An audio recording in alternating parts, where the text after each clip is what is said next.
Irmãos, abramos nossas Bíblias no livro dos Salmos, capítulo 18, verso 30. O caminho de Deus é perfeito, a palavra do Senhor é provada. Ele é escudo para todos os que nele se refugiam. Vamos fazer um destaque nessa primeira frase. O caminho de Deus é perfeito. Vamos ainda ao Salmo 25.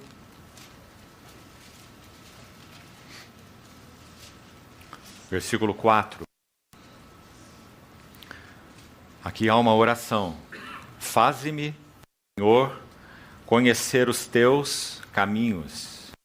Ensina-me as tuas veredas. Faze-me conhecer teus caminhos. Ainda, verso 9. Guia os humildes na justiça e ensina aos mansos o seu caminho.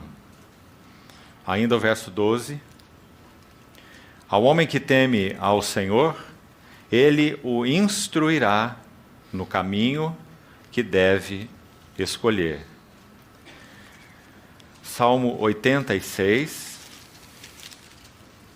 verso 11. Ensina-me, Senhor, o teu caminho, e andarei na tua verdade. Dispõe-me o coração para só temer o teu nome. Ainda mais um salmo, 95, versos 10 e 11. Durante 40 anos estive desgostado com essa geração e disse: é povo de coração transviado, não conhece os meus caminhos. Por isso jurei na minha ira, não entrarão no meu descanso. Lembrando que esse par de versos aparece também em Hebreus 3, versos 10 e 11, exatamente a citação do Salmo 95, se referindo ao fato do povo de Israel errar no seu coração e não conhecer os caminhos do Senhor. Estes sempre erram no coração, não conheceram meus caminhos. Vamos ainda ter uma palavra de oração.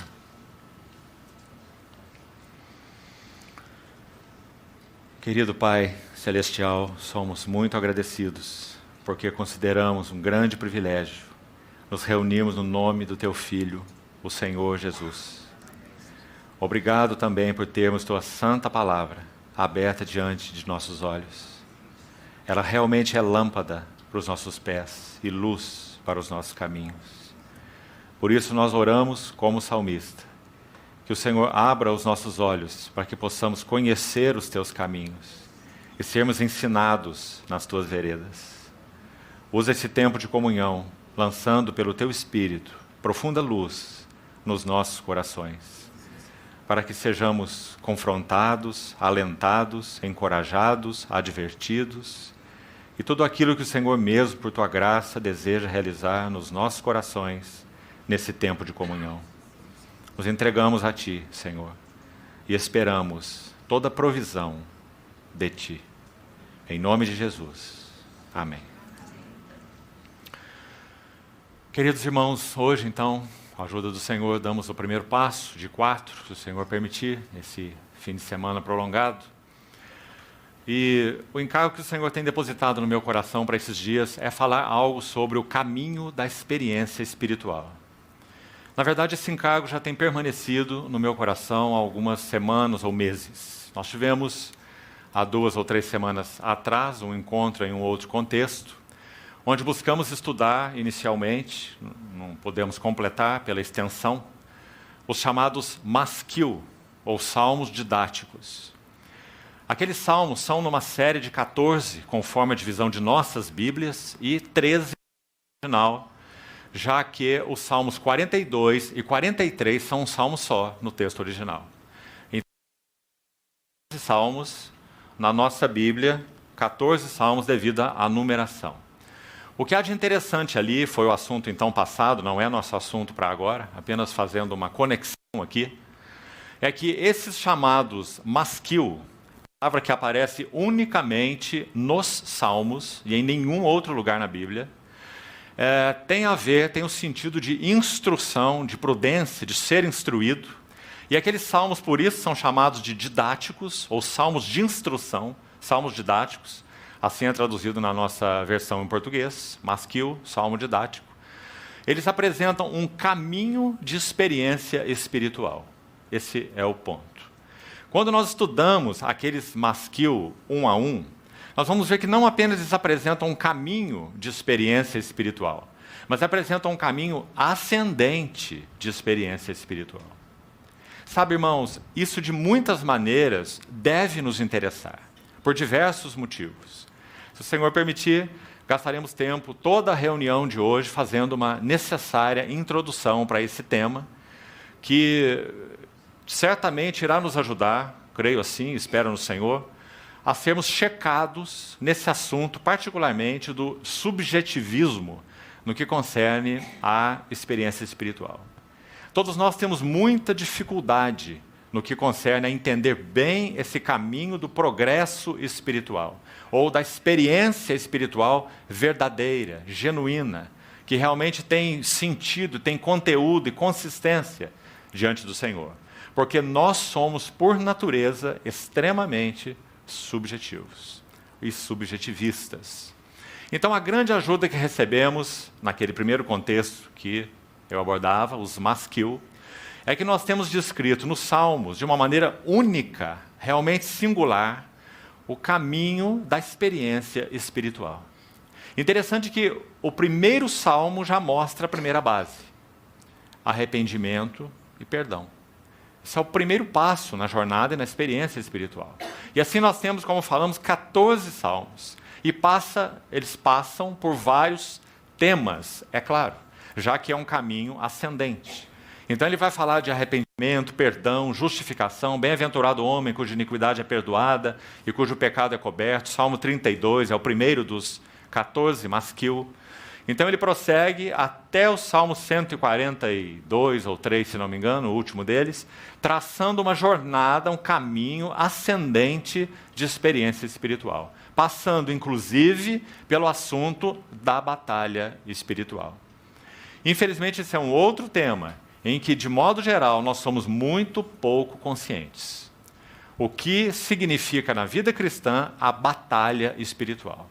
Parece que de tantas maneiras, uma geração de modo geral hedonista na qual nós estamos mergulhados, nós compreendemos, por isso mesmo, muito pouco do assunto batalha espiritual. Mas a Bíblia é tão clara em abordar muitas facetas da batalha espiritual. Romanos, Coríntios, 2 Coríntios 10, Efésios 6 e outros textos mais. Então, o caminho da experiência espiritual, de acordo com aqueles masquilim ou masquil, os salmos didáticos, passa pelo tema batalha espiritual. Mas, como dissemos, esse não é nosso tema para esses dias. Nós iremos, na verdade, dar um passo para trás do que fizemos nesse contexto anterior, estudando um pouco desses salmos com outros irmãos.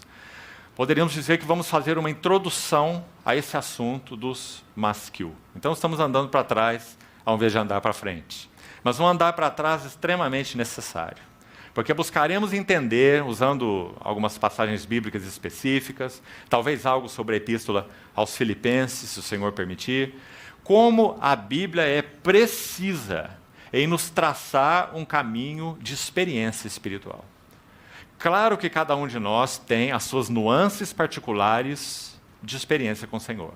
Mas a Bíblia traça um mapa, uma jornada, um caminho, para que nós estejamos seguros se essa chamada experiência espiritual, aqui coloquemos entre aspas, que estamos vivendo, ela é genuína. Um servo do Senhor do século passado disse assim, ouça bem, toda experiência espiritual que não nos acrescentar algo mais da visão espiritual, da glória ou das glórias da pessoa e da obra do Senhor Jesus, devem ser consideradas de nenhum valor. Qualquer experiência espiritual, me permitam repetir, que não acrescente a nós algo mais das visões, das glórias, perfeições da pessoa e da obra do nosso Senhor Jesus, devem ser consideradas sem valor. Porque se formos traçar uma linha única, reta, digamos assim, só há um assunto nesse tema experiência espiritual. Deus deseja revelar as belezas de Cristo a nós. Esse é o caminho da experiência espiritual. O caminho da experiência espiritual é conhecer e conhecer e conhecer mais das riquezas inescrutáveis de Cristo. E na medida em que isso vai acontecendo por revelação, algo vai se processando em nosso interior. Contemplando a glória do Senhor, nós somos transformados de glória em glória, na sua própria imagem. Em tese, em linhas gerais, esse é o caminho da experiência espiritual. Já está todo resumido nessa frase. Mas claro, irmãos, se a Bíblia é tão detalhada nesse assunto, tão específica como vamos ver em tantos aspectos, então, graças a Deus, nós podemos desglossar isso, esmiuçar isso em mais detalhes. E podemos ver, confiamos no Senhor com mais beleza e clareza, esse caminho do crescimento espiritual, ou da experiência espiritual. Então é isso que vamos buscar fazer. Observe esses salmos que nós lemos, e muitos outros mais. No livro dos Salmos e no livro de Provérbios, mais de 50 vezes nos dois, esse termo caminho ou caminhos aparece. Salmo 119, por exemplo, várias vezes. O autor do salmo, provavelmente Esdras, seja o autor do Salmo 119, o homem da palavra, Esdras, um salmo sobre a palavra. Várias vezes ali você vai encontrar a palavra caminho e caminhos, singular e plural. E como nós já lemos, textos iniciais, escolhemos alguns, uma ênfase, uma oração do salmista, buscando, clamando, rogando realmente ao Senhor que torne conhecido a Ele os seus caminhos. Ensina-me teus caminhos, e então andarei nas tuas veredas. Um outro, poderíamos agregar, que não citamos na introdução, muito conhecido de todos nós, Salmo 139, conclui os dois últimos versos também com uma linda oração no mesmo sentido, dizendo: sonda-me, ó Deus, conhece o meu coração, prova-me e conhece meus pensamentos, vê se há em mim algum caminho mau, e guia-me pelo caminho eterno. Só uma explicação para esse termo, caminho eterno. É o caminho onde Deus anda. Só Deus é eterno. É uma oração do salmista para ser companheiro de Deus nos caminhos de Deus. Então, amados irmãos, esse tema, experiência espiritual, o caminho da experiência espiritual, realmente tem grande relevância para os nossos corações, muito mais em dias de tanto subjetivismo. E que de muitas formas podemos e temos sido, que o Senhor tenha misericórdia de nós, enganados em alguns aspectos nesse tema experiência espiritual. Ainda antes de seguirmos, já entrarmos nessa introdução, que vamos tomar a reunião toda para isso, necessariamente, hoje, eu sei que é conhecido, talvez da maioria dos irmãos que estão aqui, que, também falando de modo geral, há uma forma muito específica de Deus nos ensinar, e que, se estudarmos com atenção os versículos do Novo Testamento, como já foi feito por outros irmãos, um deles muito conhecido de todos nós, um servo do Senhor do século passado, já o fez com muita dedicação, nós sabemos que a maneira primária do Senhor nos ensinar no que concerne ao caminho da experiência espiritual é comungando, revelando, falando, se mostrando ao nosso espírito humano. Então, esse servo do Senhor, não quero propositalmente citar o nome, estudando o Novo Testamento com muita atenção, diligência e cuidado, como era a sua característica, ele separou praticamente todos os versos do Novo Testamento onde o termo coração aparece. E estudando esse termo coração, já que a nossa relação com Deus, filho meu, Provérbios, dá-me o teu coração, pois dele procedem as fontes da vida. Estudando esse termo no Novo Testamento, a conclusão que esse irmão chegou foi que o que a Bíblia chama de coração é, por um lado, a sede de nossa personalidade. é o que nós somos. Vamos chamar de o nosso ego. Ego não é uma coisa ruim. Nós não fomos, Deus não intenciona, pela obra do Espírito Santo, destruir o nosso ego. Ele intenciona santificar o nosso ego. Porque se o nosso ego for destruído, nós somos destruídos. O ego é o que nós somos, é a nossa personalidade. Jesus tem ego. E o ego de Jesus é absolutamente santo. Ele colocou o seu ego, a sua personalidade humana, o seu eu, né, debaixo de completa submissão ao eu do Pai. Não se faça a minha vontade, mas sim a tua vontade. E em todos os outros aspectos. Né? Então precisamos ser muito cuidadosos para entender esse tema aí, para não entrarmos em caminhos de filosofia oriental, né? E nos perdermos aí nesse entendimento do ego. E qual é o trabalho do Senhor em nosso ego. Então, coração, voltando ao tema, coração é o nosso ego, é o que nós somos, nossa personalidade. Agora, se juntarmos os versículos como esse irmão o fez, o que a Bíblia chama de coração? Coração é composto de todas as funções de nossa alma. Nossos pensamentos, então a Bíblia fala de pensamentos do coração. O coração pensa, então a mente está incluída no assunto do coração. Está entendendo? A Bíblia também fala dos sentimentos do coração. O coração também sente, então emoções também estão incluídas nesse termo coração. Coração decide, coração escolhe, resolve, então a questão volitiva também está incluída no coração. Desejos do coração. Pensamentos, sentimentos, desejos do coração. Mas há um outro elemento que agora compõe, podemos assim dizer, é uma faculdade do nosso espírito humano e não da alma. E esse elemento se chama consciência. E a Bíblia usa a consciência também atrelada ao coração. Então não quero alongar muito com isso, vou citar um exemplo. 1 João 3, 20 e 21. Se o nosso coração não nos acusar, quem acusa é a consciência. Romanos 2, Paulo diz que os pensamentos do homem, mesmo sem lei, do gentio, que procede por natureza de conformidade com a lei, Romanos 2, você deve conhecer o texto, ele diz que os seus pensamentos mutuamente acusam-se ou defendem-se, quando Deus julgar o segredo dos corações dos homens. Então essa faculdade específica de acusar ou defender é uma função da consciência. E 1 João 3, 20 e 21 aplica ao coração, dizendo, se o coração não nos acusar, temos confiança. Mas se o coração nos acusar, então Deus é maior que o nosso coração e conhece todas as coisas. Então você compreendeu isso primeiro? Coração, então, abrange toda a nossa alma, e lembre-se, a alma é sede de nossa personalidade. O homem foi feito alma vivente, é o que nós somos. Nossos pensamentos, nossos sentimentos, nossos desejos, né? E mais essa faculdade do nosso espírito chamada consciência.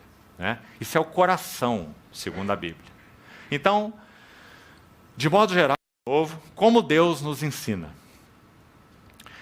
Deus tem comunhão conosco, Deus é espírito e tem comunhão conosco em espírito. Porque Deus é espírito, importa que seus adoradores o adorem em espírito e em verdade.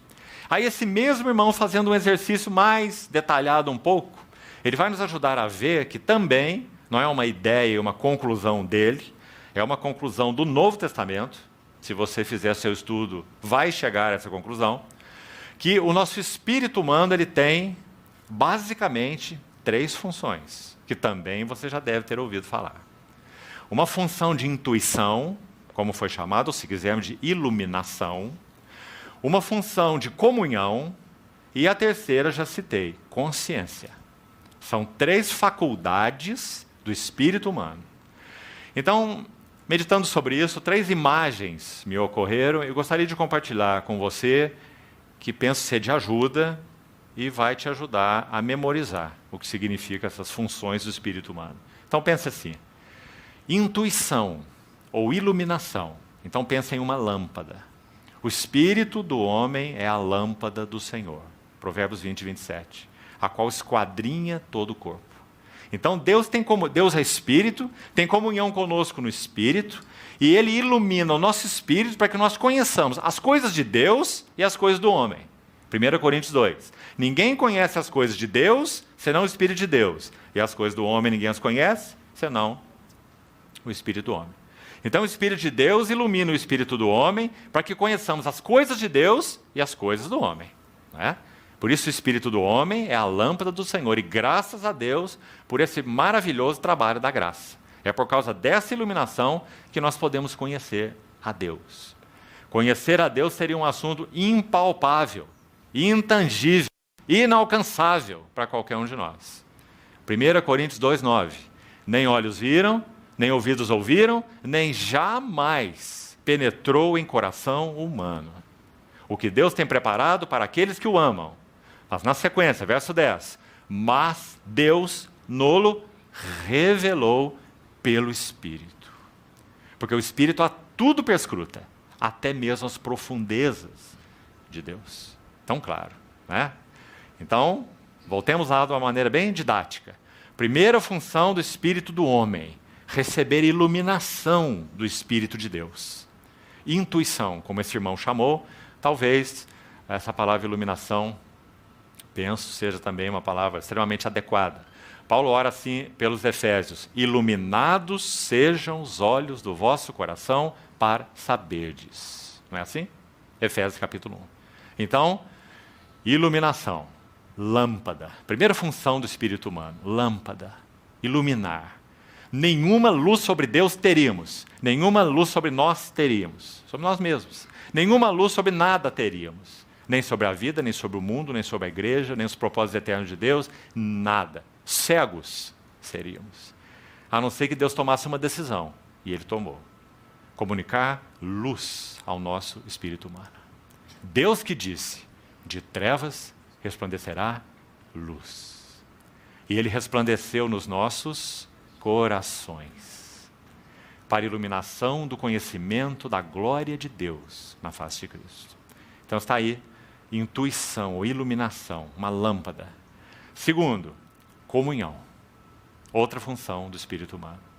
Agora, para pensar em um outro objeto para guardarmos, mesa. Talvez não haja um objeto para expressar melhor comunhão do que mesa, não é? Principalmente para os mineiros de Minas Gerais, lugar de ter comunhão na mesa, né? Então, mesa, comunhão. Fiel é Deus pelo qual fostes chamados à comunhão do seu Filho Jesus Cristo, nosso Senhor. A figura é o Pai Celestial de um lado da mesa, nós, os chamados por Ele, do outro lado da mesa, e na mesa, o Filho.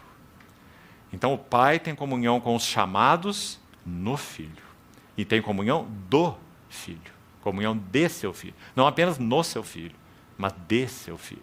Que coisa preciosa é essa, né? Então está aí a segunda imagem. Não é a função da alma, é a função do Espírito. Graças a Deus.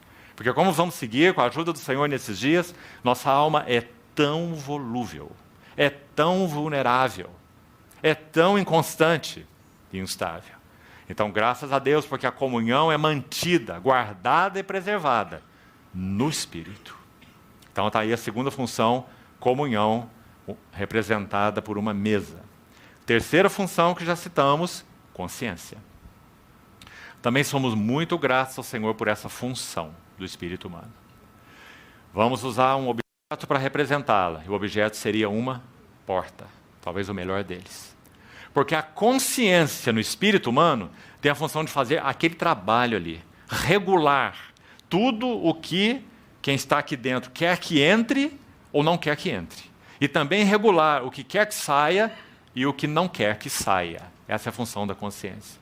Tudo aquilo que entra em nosso espírito, a consciência registra, fala, detecta e julga ou critica. Como isso é importante. É a função de juízo. E também o que sai. Se sai, por exemplo, de nossas bocas algo inadequado, a nossa consciência, a função, esse órgão, essa faculdade, consciência do nosso espírito humano, irá falar algo a nós. Você não deveria ter falado assim. Você errou. Você não está certo. Essa palavra foi inadequada. Não é? Essa é uma função da consciência. Sabe por quê, irmão? Isso é tão maravilhoso e precioso. Quando o falar de Deus atinge aí a nossa consciência, Nós tentamos muitas vezes, se é o caso, e infelizmente o fazemos muitas vezes, arrazoar com a nossa consciência. Então nós tentamos justificar, nós tentamos de alguma maneira explicar aquilo, mas isso é por causa disso, mas eu falei porque ele também falou, porque isso aconteceu, ou o outro fez, o outro não fez. Nós tentamos driblar a nossa consciência. Mas quando o Espírito Santo fala a nossa consciência, ele não passa primeiro pela nossa mente ou pelos nossos pensamentos. Ele tem um acesso direto à nossa consciência. Isso é uma grande bênção quando ele o faz, né? Mesmo que tentemos driblar a nossa consciência, o Espírito Santo continua tendo um acesso direto à nossa consciência. E quantas vezes ele pleiteia tanto conosco, até que nós cheguemos à conclusão do que ele deseja, né? Então vejam que funções abençoadas, divinas, benditas, né, são essas que o Senhor plantou no nosso espírito. Uma lâmpada para sermos iluminados. Aqueles que andavam em trevas, hoje são filhos da luz. Iluminação para conhecer Deus na face de Cristo. Veja que bênção a mesa de comunhão. Comunhão do seu Filho. O que Deus tem para nos servir nessa mesa é seu Filho. Nós, os chamados que estamos do lado de lá, estamos nos deleitando na comunhão do Filho. Quanto mais nos deleitamos na comunhão do Filho, mais do Filho é formado em nós. Comunhão. Então, basicamente, esse é o caminho da experiência espiritual. Colocamos, inicialmente, você se lembra, em uma frase, né? O caminho da experiência espiritual é conhecermos as riquezas de Cristo e Cristo ser formado em nós. A frase inicial que colocamos. Agora avantajamos um pouquinho mais. O caminho da experiência espiritual passa por Deus se mostrar, se manifestar, falar pelas funções do nosso espírito. Então ele vai iluminar o nosso espírito, ele vai ter comunhão conosco no espírito, e graças ao Senhor, essa comunhão pode e deve ser ininterrupta, permanente, não há por que não ser, a não ser que andemos de modo ofensivo ao Espírito Santo. Não é? Do contrário, é uma comunhão sem trégua, graças ao Senhor, e a consciência, mesma coisa. Então, basicamente, esse é o caminho do Senhor nos ensinar. Agora, nós vamos usar o tempo de hoje, como falávamos no início, buscando dar 4 passos, creio que será possível, e vamos buscar ser bastante objetivos nessa introdução. Ligados, esses 4 passos ligados ao perigo do subjetivismo. Irmãos, por que esse tema de subjetivismo? Deixe-me ilustrar então um pouco a respeito disso. Se você tem sido atento ao falar aí, digamos, mais atual de filósofos e basicamente sociólogos, inclusive psicólogos, você vai se deparar com uma frase se ainda não se deparou. E essa frase é: o mundo pós-verdade. Há 30 anos atrás, nós ouvimos, 20 para 30, nós ouvimos com muita intensidade, na mídia em geral, a frase, o mundo pós-moderno. Né? Essa frase já está muito batida. Agora é o mundo pós-verdade. O que isso significa? Em uma frase, não há verdade absoluta. Há a tua verdade, a minha verdade e a verdade dele. E alguns psicólogos usam a linguagem assim: cada um precisa conhecer a sua verdade. Muito cuidado com essa frase. Nós estamos realmente vivendo uma era que antecede o seu clímax, mistério da iniquidade e a revelação do anticristo, na qual era e fase, esse axioma, mundo pós-verdade, será empurrado para dentro da sociedade, como já tem sido, e para dentro da igreja de uma forma absolutamente violenta. Uma enxurrada. Então, queridos irmãos, só há uma salvaguarda para nós. E acho que aqui que nós podíamos começar esse assunto do perigo do subjetivismo. É se nós formos o povo da verdade. Parece que simplesmente essa frase já é intimidadora. Imagina o mundo ouvindo essa frase das nossas bocas. Nós somos o povo da verdade. Vocês são os fundamentalistas, né? Vocês são os fanáticos, os estranhos, os donos da verdade, não é?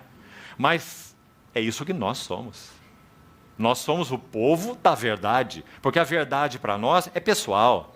A verdade para nós está contida naquele que disse: eu sou a verdade, e não uma verdade, não é? E se nós somos o povo dele, comprado por ele, então nós somos o povo da verdade.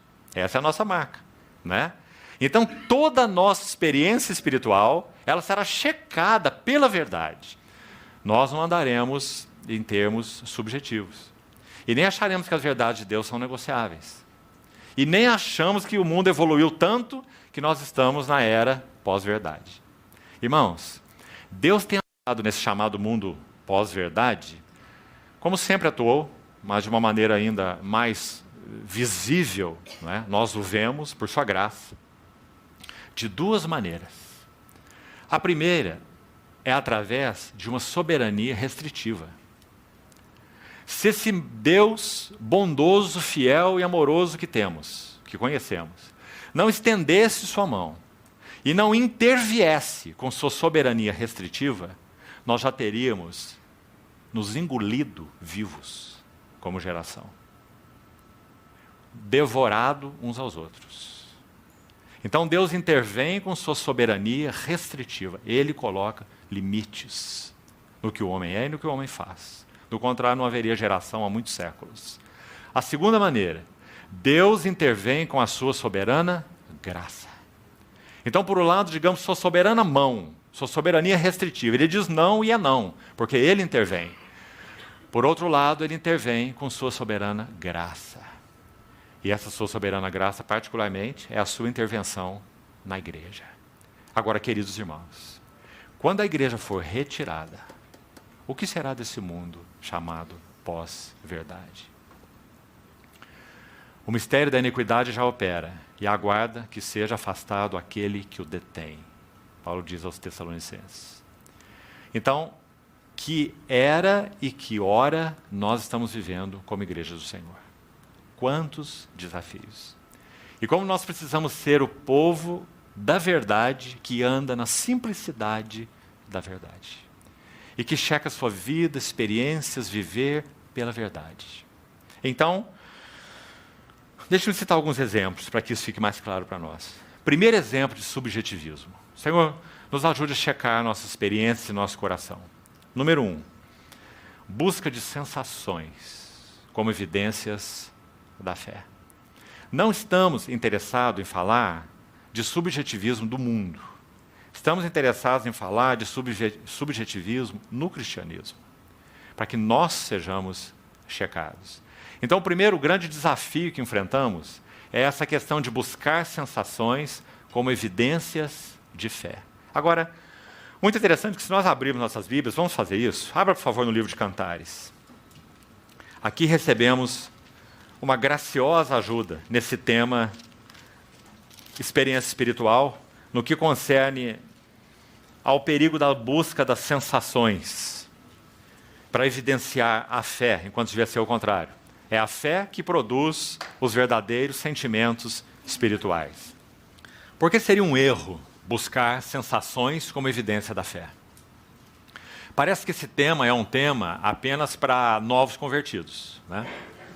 E talvez alguns de nós pensem que já passaram dessa fase e não tem necessidade mais de buscar sensações como evidências da fé. Mas se permitirmos que o Senhor nos sonde, irmãos, nós realmente iremos ver o quão dependente nós somos de sensações, para que tenhamos a nossa vida de fé confirmada. E não chegamos a nada, porque o caminho de Deus é o contrário. É a genuína fé nos concedendo verdadeira experiência, ou sensações, ou sentimentos espirituais. Veja o livro de Cantares nessa sequência interessante. Olha o capítulo 3. Você sabe que esse é um dos livros mais mal interpretados da Bíblia, né? Alguns acham que ele puramente se refere ao relacionamento matrimonial. É uma posição, de modo geral, de muitos. Outros o interpretam de maneira linda, se referindo ao caminho do crescimento e da experiência espiritual. e concordamos com esses últimos. Não entendemos que esse é um livro apenas de relacionamento matrimonial, mas sim relacionamento de Cristo, da igreja e do crescimento espiritual. Então, apenas uns detalhes sobre ele. Olha o capítulo 3. Essa voz da esposa em direção ao seu esposo. Olha o que ela diz. De noite no meu leito busquei o amado de minha alma. Busquei-o e não o achei. Levantar-me-ei, pois, e rodearei a cidade pelas ruas e pelas praças, buscarei o amado de minha alma. De novo, busquei-o e não o achei. Encontraram-me os guardas que rondavam pela cidade, lhe perguntei, vistes o amado de minha alma? Mal os deixei, encontrei logo o amado da minha alma. Primeiro passo. O amado, nesse livro de Cantares, usa o que podemos chamar de um dispositivo do amor.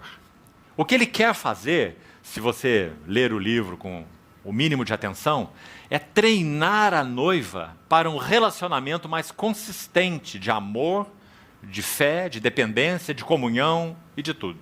Ele está treinando essa esposa. Então, no início, ele é tão volúvel, mas quando o livro vai terminando, nós vemos uma esposa muito mais amadurecida. Então, é um caminho progressivo nesse livro. Observe o que esse amado fez aqui. De noite no meu leito busquei o amado de minha alma, busquei e não o achei. Onde será que esse amado foi? Que ele não estava no seu leito de noite, junto com a sua amada. Não é? Dispositivos do amor.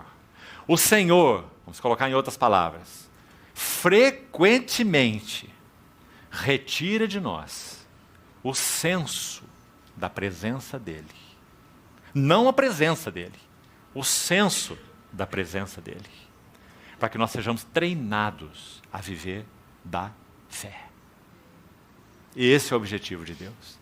Agora, nós somos tão viciados, e me permito usar essa expressão, estou usando de propósito, nós somos tão viciados em sensações, que então o trabalho do amado é sério com as nossas almas, para nos desintoxicar das sensações a que estamos tão abençoados. Se sinto assim, ou se sinto assim, se ocorre assim, ou se ocorre assim, então Deus está comigo. Né?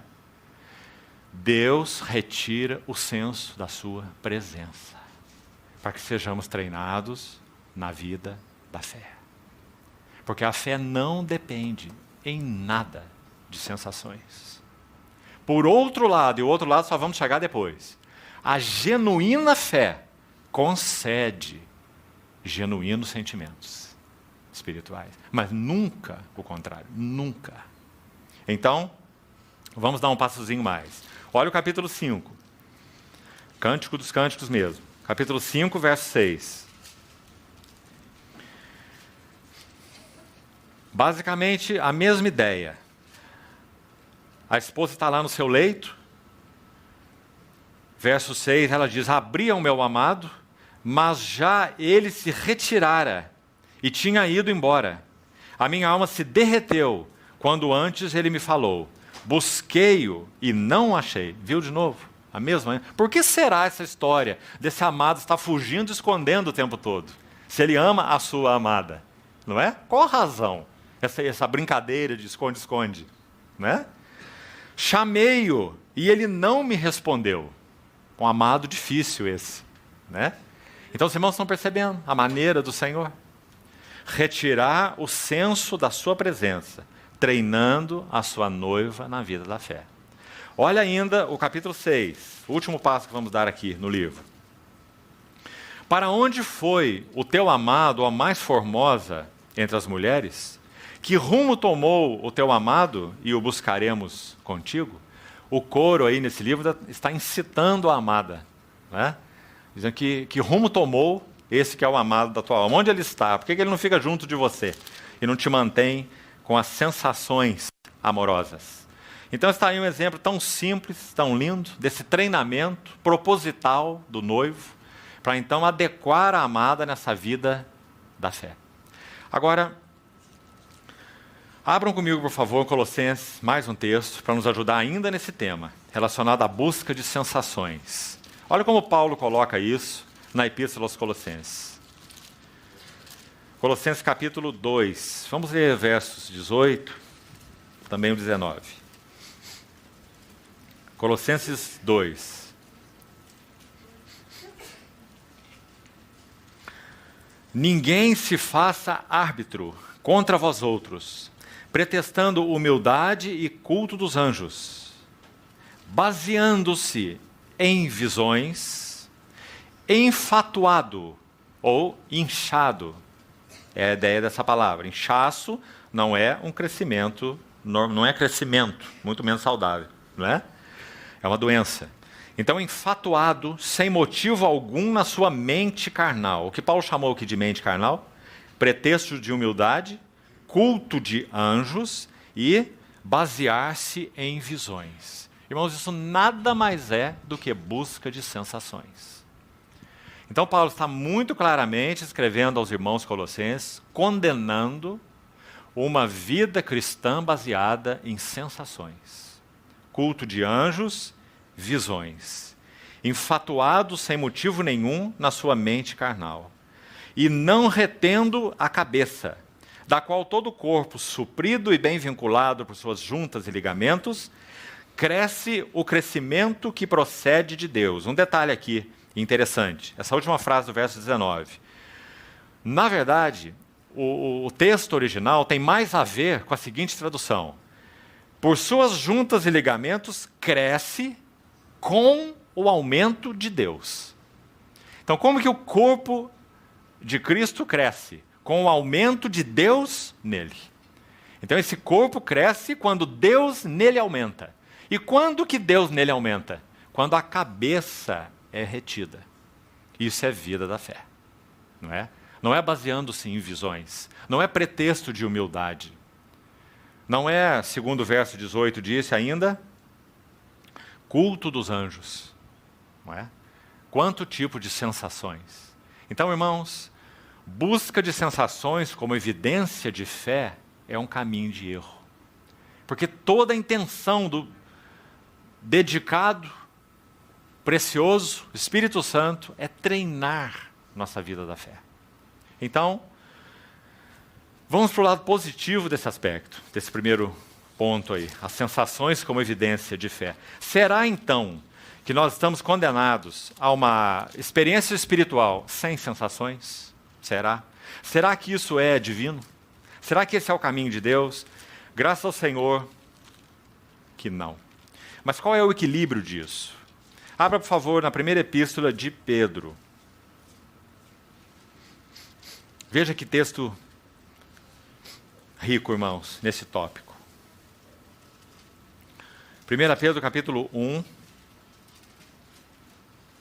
verso 6. Vamos iniciar no verso 6.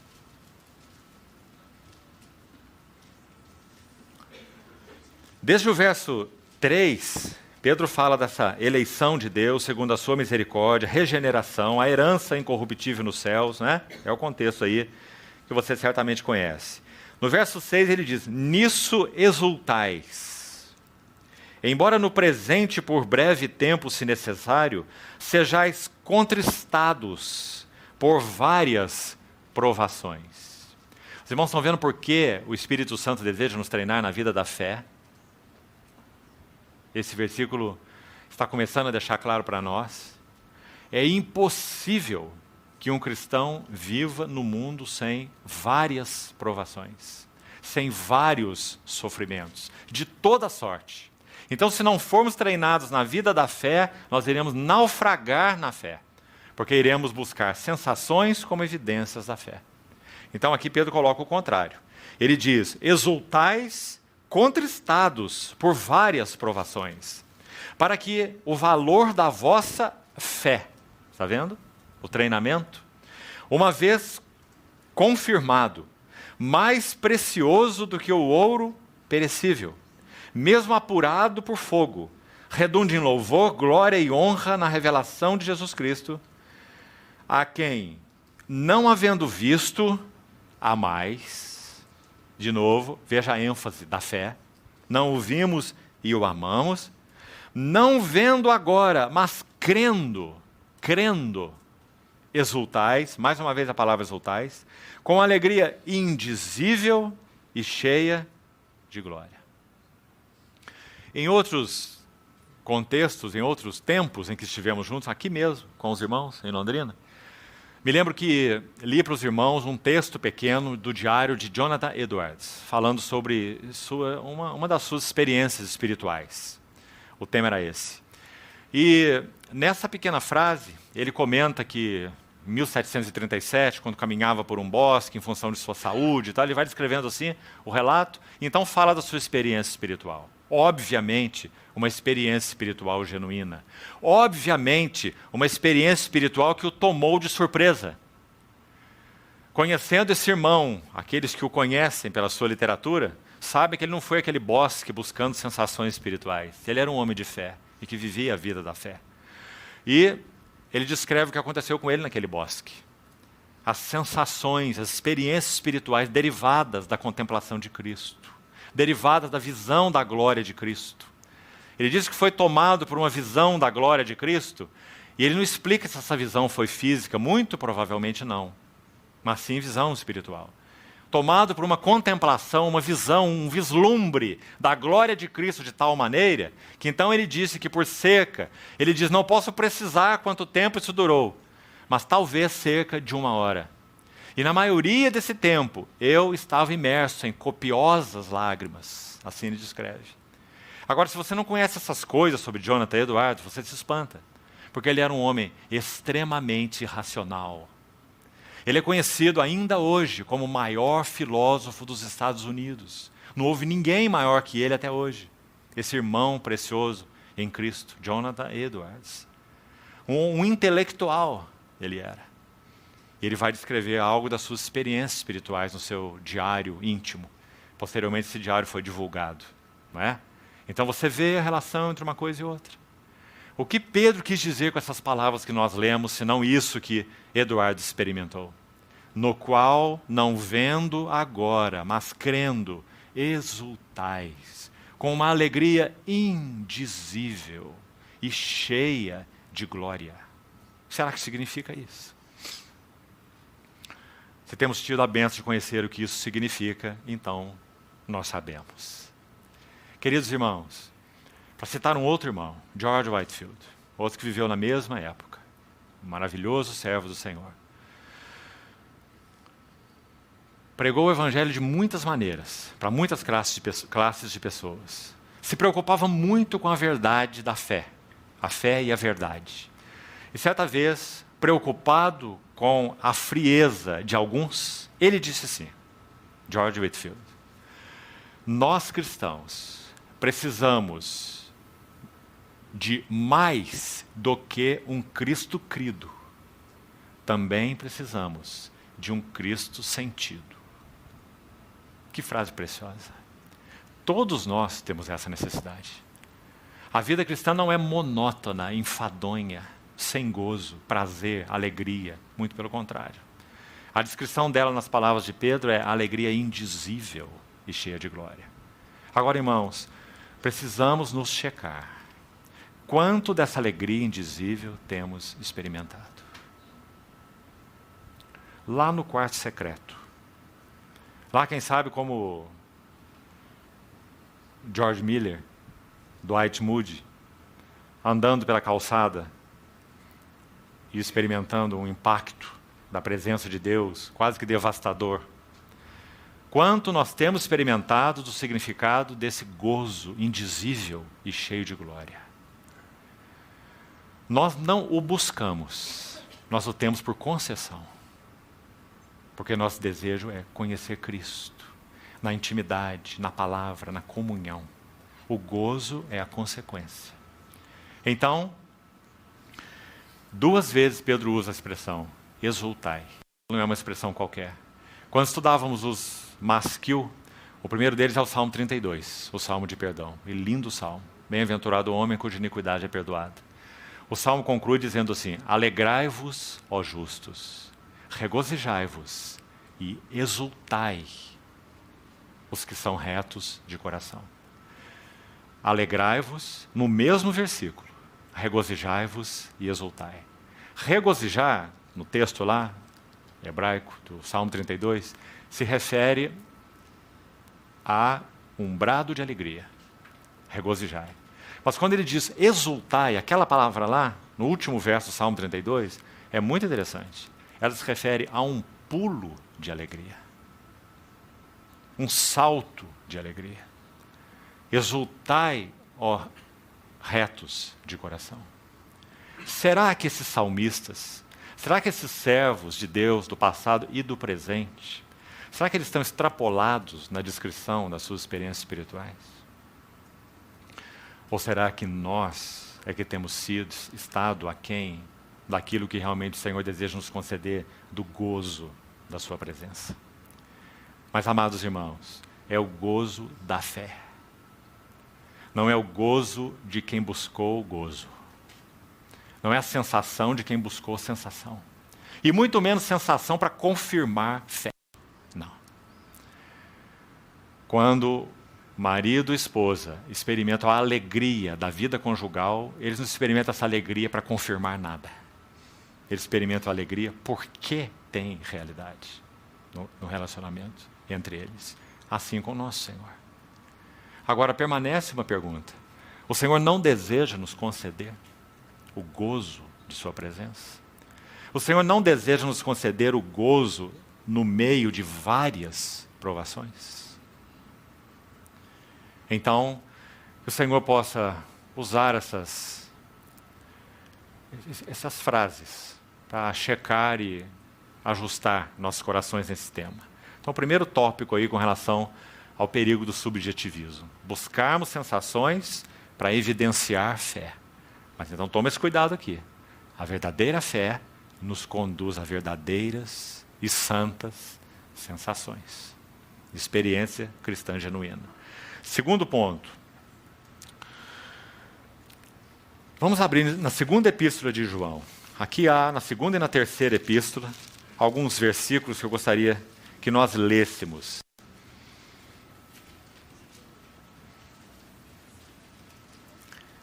Para buscarmos um segundo ponto que pode ser de ajuda para nós aqui. Basearmos fé em experiências, segundo erro. O primeiro, buscar sensações para evidenciar a fé. Agora o segundo, buscar ou basear fé em experiências. E esse também seria um erro tremendo, segundo a compreensão da experiência espiritual, segundo a Bíblia. Então abra, por favor, a segunda epístola de João.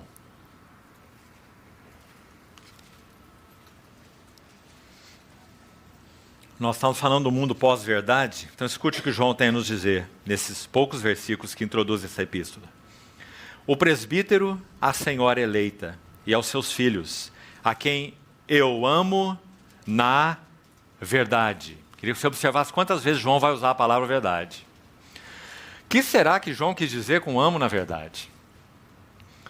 Nós podíamos, sabe, irmãos, termos um estudo aqui sobre esses 4 versículos que nós vamos ler. Para essa noite, só esses 4 versículos. Que lindos eles são. João está falando que não é um amor de emoção, não é um amor subjetivo, não é um amor de simpatia, não é um amor de empatia, não é um amor porque gosto dessa característica ou daquela outra, daquele fulano ou daquele ciclano. Está compreendendo isso tudo?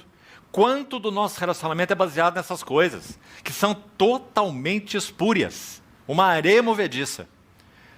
Mas João não faz referência a nenhuma delas. Ele diz, meus filhos eu amo na verdade. Essa era a base sobre a qual João amava. Qual é a base sobre a qual nós amamos uns aos outros? Nós amamos uns aos outros na verdade. Qual é a verdade? Cristo nos amou e se entregou a si mesmo por nós.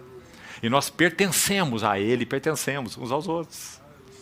Nós não nos amamos com base em afinidades, nem em simpatias, nem em características de personalidade, nem em nada. Se fazemos, erramos. Violamos a lei do amor na casa de Deus. Então, meus filhos a quem eu amo na verdade. E não somente eu, mas também todos que conhecem a verdade. Esse é o apóstolo da verdade, não é? Você sabe que João usa a palavra verdade no evangelho dele, no evangelho, apenas no evangelho, se não me engano, 25 vezes. Não somente eu, repetindo, mas todos que conhecem a verdade, por causa da verdade, que permanece em nós e conosco estará para sempre, está vendo? Nós somos o povo da verdade. Nós possuímos a verdade e a verdade nos possui. Não é? Verso 3. A graça, a misericórdia e a paz da parte de Deus Pai e de Jesus Cristo, o Filho do Pai, serão conosco. Como, irmãos, serão conosco? Graça, misericórdia, paz serão conosco como? Em verdade e amor. Os irmãos estão vendo? Verso 4. Fiquei sobremodo alegre em ter encontrado dentre os teus filhos os que andam na verdade. Parece que João não sabe falar outra coisa, só a verdade. Os irmãos estão vendo? Irmãos, todo esse movimento também avassalador nos nossos dias e só irá se intensificar. Ecumenismo. Unidade, unidade, unidade, unidade. Quanto mais se prega sobre unidade, mais divisões nós temos. Não é? Por quê? Porque a base da unidade qual é? Verdade. Não há unidade genuína e nem que interesse para Deus, que não seja baseada exclusivamente na verdade. Então nunca se esqueça isso, amado irmão. A verdade é a base da unidade. É claro que a verdade se refere aqui à verdade essencial. O Deus triuno, a encarnação, a obra do verbo, e etc. Aquilo que é essencial, na verdade, há coisas que são secundárias. Não é? E deixa o secundário no secundário. Não vamos criar problema por causa disso. Não é? Mas se não houver uma base sólida da verdade com V maiúsculo, em Cristo e bíblica, revelada, sobre a qual nós temos comunhão, então não temos comunhão nenhuma. Nós temos relacionamento baseado em alguma coisa que não é a verdade. E nem temos unidade bíblica, porque a unidade bíblica é um subproduto da verdade. Por isso Paulo em Efésios 4 vai dizer, preservando a unidade do Espírito no vínculo da paz. Né? Como podemos preservá-la? Guardando a verdade. Então aqui está João, com essas palavras tão lindas, com ênfase na verdade, andar na verdade, conhecer a verdade, por causa da verdade, um amor na verdade. Não é? Agora, veja como ele inicia a terceira epístola. Logo em seguida aí, 3 João. O presbítero ao amado Gaio, a quem eu amo na verdade. A mesma expressão repetida agora para a pessoa de Gaio. Né? Eu o amo na verdade. Amado, acima de tudo, faço votos por tua prosperidade e saúde, assim como é próspera a tua alma. Pois fiquei sobremodo alegre pela vinda de irmãos e pelo seu testemunho da tua verdade. Em que sentido? Gaio tinha uma verdade particular que era só dele? Claro que não. João está dizendo que aqueles irmãos deram testemunho de que Gaio era um homem da verdade. Né? Como tu andas na verdade. Não tenho maior alegria do que esta, a de ouvir que meus filhos andam na verdade. Por isso, de novo, Efésios 4. Seguindo a verdade em amor, cresçamos em tudo, naquele que é o cabeça. Né? Então, aí está. Deixe-me citar, ainda nesse tópico, buscar evidências da fé, né? Buscar basear fé em experiências, mais uma vez. O servo do Senhor que já citei no início também do século passado. Ele escreve algo no seu livro, num dos seus livros, muito interessante, que acho que é de muita ajuda para nós. Espero que você guarde isso para sempre. Ele coloca uma ilustração com relação a esse assunto fé e experiência. Ele coloca assim, sobre um muro caminham 3 pessoas. A pessoa da frente se chama fato. A pessoa que vai atrás, nesse muro estreito, se chama fé. E a pessoa que vai atrás, a terceira, se chama experiência. Enquanto a fé, que é a pessoa do meio, mantém os seus olhos fixos no fato, que é a pessoa que vai à frente, tudo vai bem. Quando a fé volta os seus olhos para olhar a experiência, ela cai do muro. Porque ninguém caminha olhando para trás em cima de um muro. Não é? Fato, fé, experiência. Toda experiência espiritual genuína é resultado de fé no fato eterno. Irmão, exemplo, Romanos 6. O inimigo de Deus e a nossa carne vão usar muitas maneiras para tentar nos convencer que nós não morremos com Cristo. Compreende? Olha como você está irritado. Quase todo dia você arruma uma briguinha. Você está muito vivo. Você não morreu com Cristo. Olha a sua experiência. Compreendeu? O que é que você vai responder? Um outro servo do Senhor, também do século passado, um outro irmão ainda, estava vivendo um tempo de uma esterilidade ministerial enorme. Agora, o que ele chamou de esterilidade ministerial era o seguinte: ele conhecia a Bíblia inteira, dava aulas bíblicas e disse que ele poderia pregar sobre qualquer livro da Bíblia, sem nenhum esboço, colocando as suas ideias centrais, a sua carga de cada um dos 66 livros da Bíblia. Esse era o irmão que disse que estava vivendo esterilidade espiritual no seu ministério. E estava mesmo. Então o que ele fez? Ele disse para sua esposa: eu vou para o meu quarto e você não me chame, não me incomode por nada. Eu vou ficar lá, eu tenho que chegar a uma decisão diante de Deus. Porque meu ministério, meu serviço ao Senhor é tão estéril. E sabe o que aconteceu naquele quarto? Esse professor da Bíblia leu mais uma vez um texto que certamente ele sabia de cor. Romanos 6. Foi crucificado com ele o nosso velho homem, para que o corpo do pecado seja tornado sem efeito e não sirvamos mais o pecado como escravos. De alguma maneira, naquele dia, a luz raiou. E ele compreendeu o quê? Que tudo que ele estava fazendo até ali estava sendo feito com diligência, sim, dedicação, mas na energia natural, na energia da carne. Foi crucificado com ele o nosso velho homem. Então, queridos irmãos, quando nossa fé se baseia no fato, a experiência vai se seguir. Nós afirmamos a fé no fato contra a experiência. Porque o fato de Deus é imutável. Então, o que nos resta nesse assunto da experiência espiritual? Basearmos a nossa fé no fato. Se a nossa fé não é baseada em experiência, a verdadeira fé, assim como falávamos no primeiro tópico também, produz genuína experiência. Aqui quero lembrar uma outra frase de um outro irmão, muito linda, um servo do Senhor de imenso fervor, também do século XX. Ele disse assim: quando as verdades de Deus não passam pelo filtro de lágrima dos nossos olhos, tem pouco proveito para o nosso coração. O que ele quis dizer? Que, embora os fatos de Deus permanecem fatos sempre, graças a Deus por isso, há necessidade de que a nossa fé abarque, se aproprie do fato. E quando nossa fé se apropria do fato, resultado, sentimentos genuinamente espirituais. Então a palavra de Deus realmente toca o nosso coração, as verdades de Deus nos comovem, nós nos deleitamos nelas, nós podemos dizer: o Senhor fala conosco pessoalmente, intimamente, né?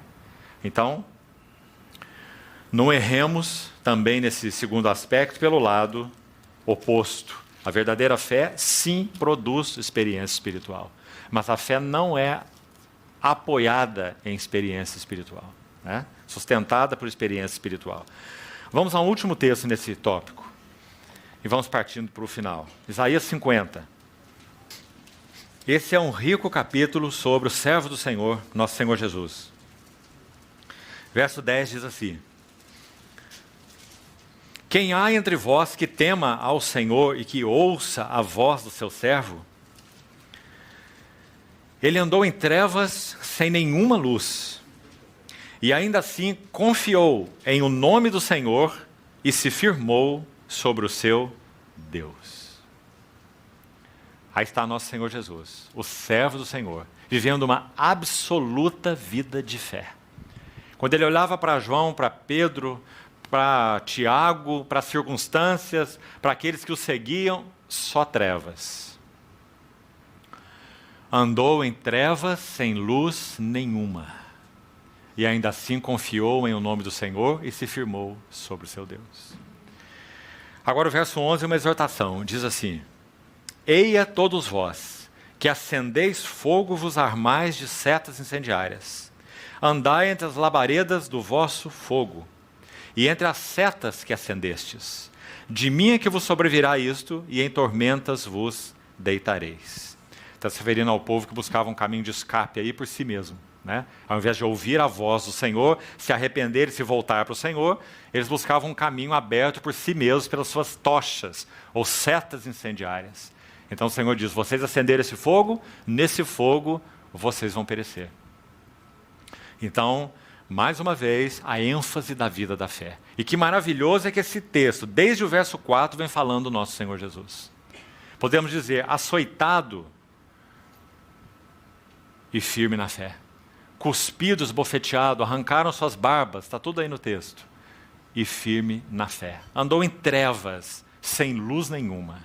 E ainda assim confiou em o nome do Senhor. Terceiro ponto, já estamos indo para a conclusão. Busca de sinais visíveis, mais um assunto sério na questão de subjetivismo. Vamos examinar rapidamente 2 Coríntios, capítulo 4 e alguns versos do capítulo 5. Busca de sinais externos, sinais visíveis.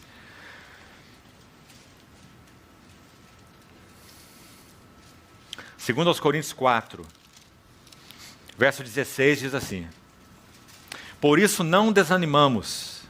Pelo contrário, mesmo que o nosso homem exterior se corrompa, contudo o nosso homem interior se renova de dia em dia. Porque a nossa leve e momentânea tribulação produz para nós eterno peso de glória, acima de toda comparação. Olhe com atenção esse verso 18. Não atentando nós nas coisas que se veem, mas nas que se não veem. Porque as que se veem são temporais, e as que se não veem são eternas. Onde há espaço para a busca de sinais externos nessa passagem? Sinais visíveis, podemos assim dizer. Seja da presença do Senhor, da aprovação do Senhor, ou seja lá o que for. Então, caminho de subjetivismo, mais uma vez. Busca de sinais visíveis, busca de sinais externos. Irmãos, precisamos ser confrontados com essas coisas, para que o Senhor nos livre desse caminho de externalidades, para que realmente sejamos treinados numa vida da fé. Muito mais isso se fará necessário, quanto mais o dia do Senhor se aproximar. Ainda aí no capítulo 5, avançando um pouquinho, diz assim, vamos ler o 6, e com ênfase no verso 7. Verso 6 diz: Temos, portanto, sempre bom ânimo, sabendo que enquanto no corpo estamos ausentes do Senhor. Que expressão interessante essa de Paulo, né? Um homem cheio da presença do Senhor, um homem que andava diante da face do Senhor, né? Está dizendo, enquanto neste corpo estamos ausentes do Senhor. Claro, ele está falando dessa plenitude que viria quando plenamente na presença do Senhor, né? E então, qual é a regra para esse tempo, enquanto estamos ausentes do Senhor nesse sentido? Verso 7. Visto que andamos por fé e não pelo que vemos. E aqui, ainda nesse tópico, acho que seria importante abrirmos também. Abre Hebreus 11, por favor. Olha esse maravilhoso texto da vida da fé e das decisões da fé, particularmente, relacionado a Moisés. Se queremos ilustrar aquele verso de Paulo, andamos por fé e não pelo que vemos, acho que temos aqui uma das mais lindas ilustrações. Hebreus 11, verso 24. Vá acompanhando esses verbos de decisões da fé. Pela fé, Moisés, quando já homem feito, recusou. Olha esse primeiro verbo. Irmão, se Moisés fosse olhar suas sensações, ele era o príncipe na corte do faraó. Recusou ser chamado filho da filha de faraó. Segundo, preferindo, mais uma decisão, preferindo ser maltratado junto com o povo de Deus. Terceiro, a usufruir, né? Aqui uma decisão no que toca a esse aspecto negativo, né? Não usufruir prazeres transitórios do pecado. Verso 26, porque considerou o opróbrio de Cristo por maiores riquezas do que os tesouros do Egito, porque contemplava, está vendo? Se você colocar esses verbos em sequência, olha que linda sequência. Recusou, preferiu, considerou, contemplou, ou contemplava o galardão, pela fé abandonou o Egito, não ficando amedrontado com a cólera do rei, e assim conclui, antes permaneceu, é o último verbo, firme, como quem vê aquele que é invisível, não atentando nós nas coisas que se veem, porque as que se veem são temporais, e as que se não veem são eternas. Né? Então, uma ilustração muito linda dessa questão de busca de sinais externos, como evidência de fé. Isso é um caminho de subjetivismo. Isso nos leva a naufragar na fé. E por último, então, aí concluímos. Mais uma marca do subjetivismo. E essa é terrível, amados irmãos. Profunda introspecção. Irmãos, estamos vivendo dias, particularmente, em que talvez esse assunto da introspecção nunca assolou tanto a vida da igreja. E sabe um dos motivos, me permitam dizer, às vezes me sinto, de certa forma, até constrangido em falar essas coisas, mas não consigo evitar. A psicologia acadêmica tem provocado um dano imenso na igreja de Deus e conduzido cristãos a profunda introspecção. Porque esse é o trabalho em si da psicologia acadêmica. Não estou falando de psicologia bíblica, não estou falando de outros assuntos. Estou falando da psicologia em si, a psicologia acadêmica. Ela tem feito um dano tremendo na igreja de Deus. E criado cristãos introspectivos, que olham para si o tempo todo, que cuidam de si o tempo todo, que medem a sua temperatura espiritual o tempo todo. Parece que na grande maioria dos cristãos andam com o seu termômetro debaixo do braço. E o dia todo eles estão tirando sua temperatura, como eu estou ou como eu não estou, espiritualmente falando. Né? Introspecção. Um servo do Senhor disse assim, a introspecção é a pior doença espiritual. E nós vamos encerrar falando um pouquinho sobre isso e concluindo. Rapidamente, para também não alongarmos demais. Escute com atenção. Fé é essencialmente um ato de olhar para fora de si. Nunca é um ato de olhar para dentro de si. Fé é um ato de olhar para fora de si. Exemplo, talvez o mais lindo nas Escrituras, sem dúvida. Números 21, João 3, porque eles são paralelos. Em Números 21, o povo falou contra o Senhor e contra Moisés, mais uma vez, das 10 vezes, essa é uma delas, murmurou contra o Senhor, murmurou contra Moisés, e naquela situação o Senhor enviou ao povo, como juízo, serpentes abrasadoras, que picavam o povo e vários morreram.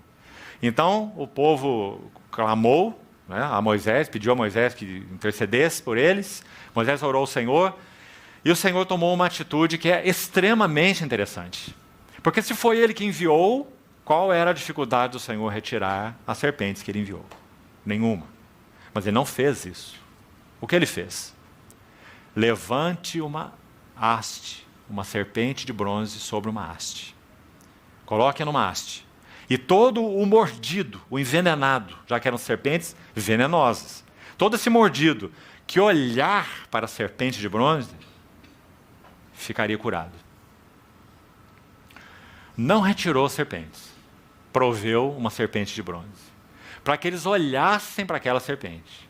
Se eles fossem picados e as serpentes eram venenosas, e eles olhassem para essa picada, para essa dor, para esse veneno, para essa necrose, assim eles morreriam. Certo? Estariam olhando para si próprios e para o que aquela serpente causou. Mas se eles olhassem para a provisão de Deus, a serpente de bronze, aquele veneno não teria nenhum efeito neles.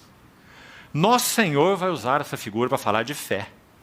Assim como Moisés levantou a serpente no deserto Importa que o Filho do Homem seja levantado, para que todo que nele crê tenha vida eterna. Não é maravilhoso, amados irmãos? Então o que é fé? É olhar para si? É se auto-investigar? É medir a temperatura espiritual? É saber o quanto você está se tornando mais santo? Crescendo? Quanto mais de Cristo está sendo formado em você? Que o Senhor nos ajude, irmãos. Fé é olhar para Ele. Olhando firmemente para Jesus, o autor e consumador da fé. Que em troca da alegria que lhe estava proposta, suportou a cruz e não fez caso da vergonha. De novo, olhe a vida da fé do nosso amado Senhor. Então o texto de Hebreus conclui nos exortando e dizer, então considerai, Hebreus 12, 3. Considerai esse que suportou tamanha oposição dos pecadores contra si mesmo. Porque ele viveu a vida da fé. Então ele pôde suportar a oposição. Não buscou sinais visíveis. Não buscou sensações. Não buscou experiências. Andou em trevas sem luz nenhuma. Como nós vemos no capítulo 50. Graças a Deus por essa vida maravilhosa do nosso Senhor Jesus. Então, suportou tamanha oposição dos pecadores contra si mesmo. Para que não vos fatigueis, desmaiando em vossas almas. Está aí o que a introspecção faz conosco. Desmaio espiritual. Desmaiando nas nossas almas. Então não foi por menos que esse servo do Senhor disse, não há doença mais maléfica na vida cristã do que introspecção. Mata a vida da fé. E a jornada com o Senhor. Fé é olhar para outro. Fé é olhar para fora. Quanto mais da beleza de Cristo vemos, mais nós vemos aquilo que é necessário ver sobre nós. Nos passos que vamos dar futuramente nesses dias, se o Senhor permitir, vamos entrar um pouco mais detalhes nisso. Quando Paulo aborda ali em Filipenses, a verdadeira circuncisão. Adoram Deus no Espírito, se gloriam em Cristo, estão vendo quem Ele é, olhos iluminados, contemplando as glórias e perfeições do Senhor. E então, adoram Deus no Espírito, se gloriam em Cristo, não em si, se gloriam em Cristo e não confiam na carne. Irmãos, a única maneira de conhecermos os contornos serpenteantes que essa nossa carne tem é olharmos para Ele. Se tentarmos conhecer isso fazendo autoexame, nós estamos aniquilados. É na tua luz vemos a luz, porque em ti está o manancial da vida. Então está aí o quarto elemento, essa profunda introspecção. Agora, eu listei uns resultados aqui, e eu queria citar para os irmãos. Nós vamos terminar com eles, não vou explicar nada sobre eles, não. Faça você o seu exercício.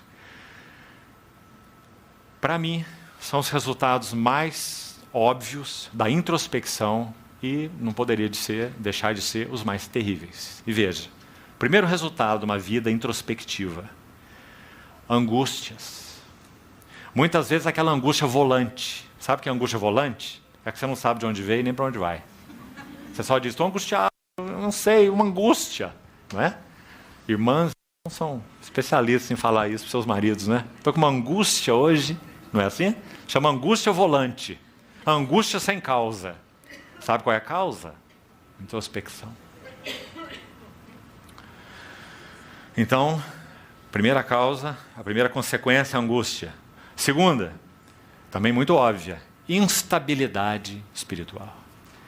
Não dá, irmãos, para termos uma vida constante com o Senhor, andando de modo introspectivo, consultando a nós mesmos o tempo todo. E você, a terceira característica, eu vou citá-la para exemplificar com a ilustração que eu ia dar: incapacidade de se envolver com outras pessoas.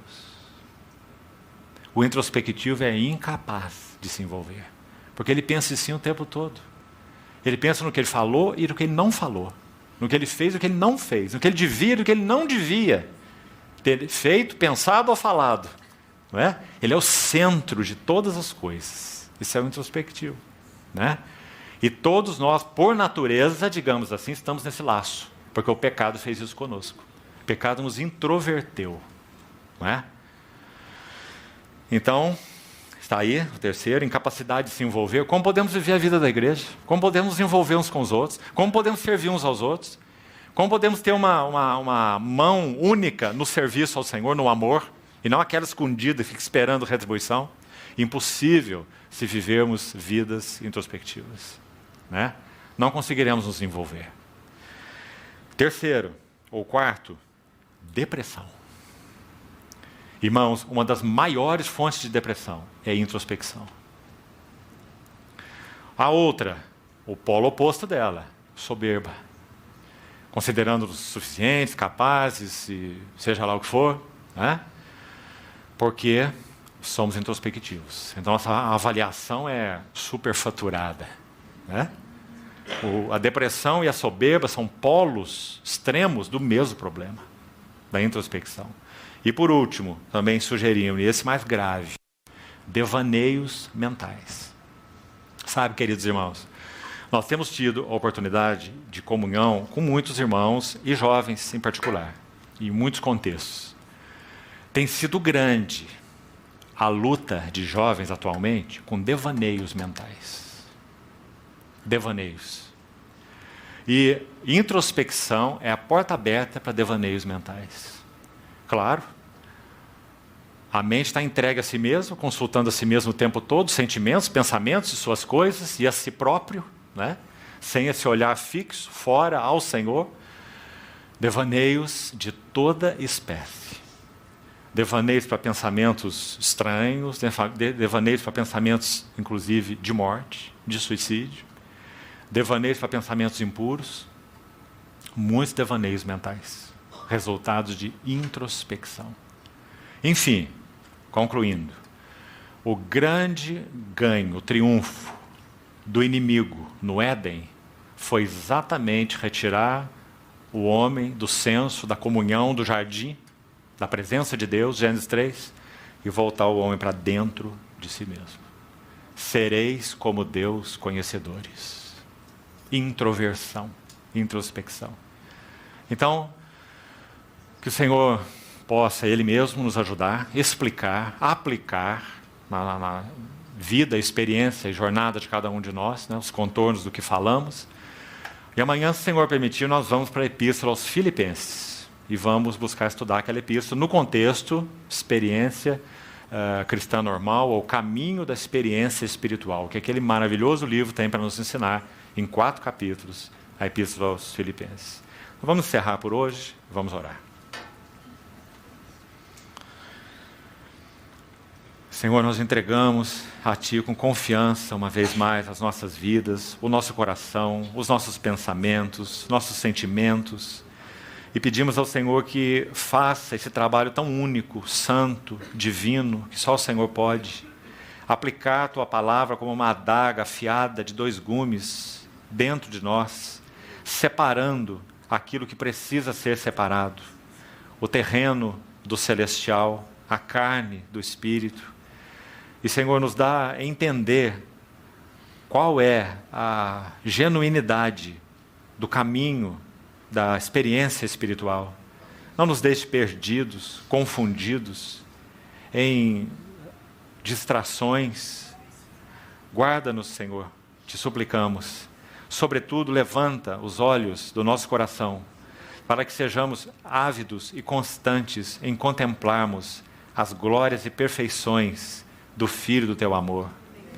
Obrigado, Senhor, porque o Senhor já lançou luz no nosso espírito para que possamos Te conhecer. Ajuda-nos, Senhor, Te pedimos, ajuda-nos, para que mantenhamos olhos fixos, estáveis em Ti. Mesmo que andemos em trevas, sem luz nenhuma, ensina-nos o caminho da vida da fé, Senhor. Assim Te pedimos, felizes, bem-aventurados, porque Te pertencemos, Senhor amado. Em Teu nome precioso oramos. Amém.